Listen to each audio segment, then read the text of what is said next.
Matters with Paul Rosen. Our diets, our Western diets in America are just really, you just don't realize how poor they really are. What would you say to others who would like to feel better? Sometimes you need to find the instruction. That's where the testing and everything comes in, because without that knowledge, there's no way I could have got to the point where I'm at today. Straight talk about health. And then I start preaching and telling them what I've been doing. And this guy named Paul Rosen has changed my life. With your host, Paul Rosen. By the way, the information contained in this program is not approved by the FDA, nor intended to treat, diagnose, or claim to cure any medical condition or disease as defined by Western medicine. However, skilled practitioners of many disciplines have found nutrition response testing to be a highly reliable, supportive technology for assessing the health and fitness of the body's functional system. So let's do this, Paul. Let's go right to the phones. Let's go to Lynn calling us up this morning. Good morning, Lynn. Thanks for giving us a ring. You're on the air with Paul Rosen. Good morning, Lynn. Good morning. I have a question about a vegetarian diet, and I know you don't think much of them. Thank you, Lynn. You've been listening. I have, but I don't want to eat meat. So what I did was I went out and I bought a raw B12. You were talking about B12. Yeah. Last week. Yes, and where does it come from? What's the source? Because if it's a vegetable source, it is not metabolized the way the B12 that comes from meat. It's not metabolized. It is not as bioavailable to the human body as the B12 that is contained in meat. Okay, there's no soy in it. It is all. Well, that's good. That's good. I mean, here's the thing. My experience is that to be a successful vegetarian, you have to dedicate your life to consistently making the right choices and never making the wrong ones, even to stand a chance of maintaining your health. I mean, it is an enormous effort that you have to be making. It's not simple. It's not just not eating meat.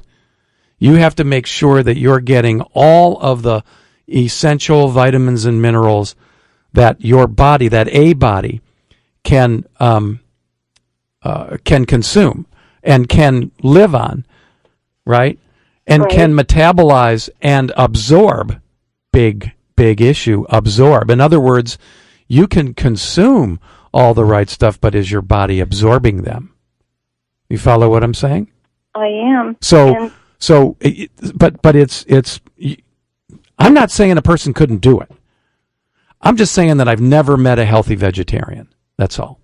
Okay. I have a question about soy. Yes. And they used to say that it was a really good source of protein. Now I hear all these bad things. I don't have a computer. This is why I'm... Oh, no problem. Well, soy has been marketed to Americans, in all kinds of ways, and unfortunately, most of them are, there's a lot of misinformation out there. The downsides of soy outweigh the upsides of soy by light years. Oh, so number one, soy is extremely anathema to the human body as a protein source because it contains chemistry which adversely affects your thyroid. That's a given. So most people, especially women, by the time some in their teens, but at least by the time you're 35 years old, you've got some thyroid something or other, and eating soy is a huge aggravation. What about for men? Because I have my husband eating this now too. Yeah, so, I mean it's just an extremely poor food choice. Extremely poor food choice.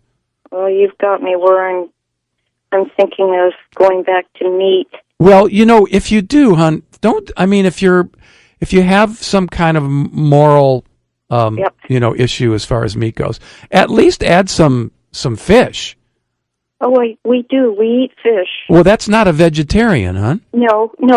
Okay. No. but beef is what I crave. I think is beef. Oh, What's your blood type?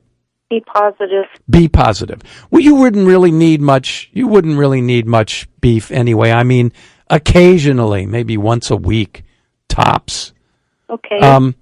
But if you're willing to eat the rest of the meats, and I'm not saying that you have to sit down and eat 12 ounces of meat every day, right? That's not your best food anyway.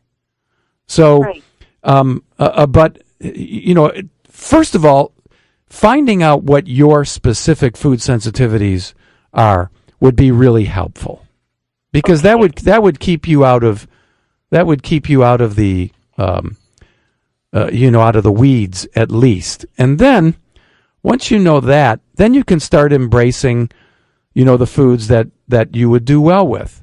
And the foods that you would do well with, generally speaking, without having actually evaluated you, which honestly, if you wanted to know for certain and be on track with a high degree of certainty, would be a good idea to come and see me. But let's get started. And of course, the first thing you do is you eliminate sugar. 100%. You just cut it out of your life. Okay. I mean, that's honestly, hon, that is the most important thing. You can eat all the best organic foods in the world, and if you're consuming sugar, then your genetic blueprint will begin to trip sensors that will cause your various predispositional illnesses. It's just the way it is. I don't like it any better than you do, but it's the way it is. This is reality.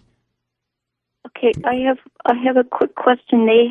You mentioned liver. Yes, liver is a great thing. Lots of B vitamins, unfortunately. You can eat chicken livers? No. Oh, okay. I saw capsules with liver in it, and it said it was grass-fed, and they came from Australia or New Zealand. Yeah, so to know whether that would be actually a good supplement to take, then you'd want to muscle test that. You'd want to find out what your body has to say about it, not just what the description is. Description sounds good to me, so it's a worthwhile exercise to test it, to muscle test it, and to know what that is. If you don't know what muscle testing is, just go to my website.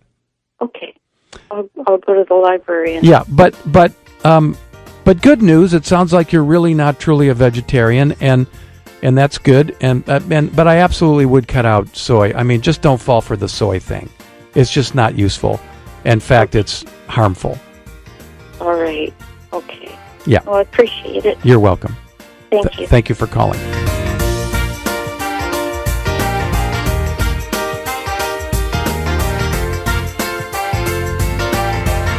One more note, you can get a free chapter of Paul Rosen's book, The Missing Piece. Just go to his website, acunatural.com, acunatural.com, and fill out the dialog box that pops up. Rest assured, no information you provide will ever be shared with anyone else. So, what are you waiting for? Get going on your personal road to wellness today.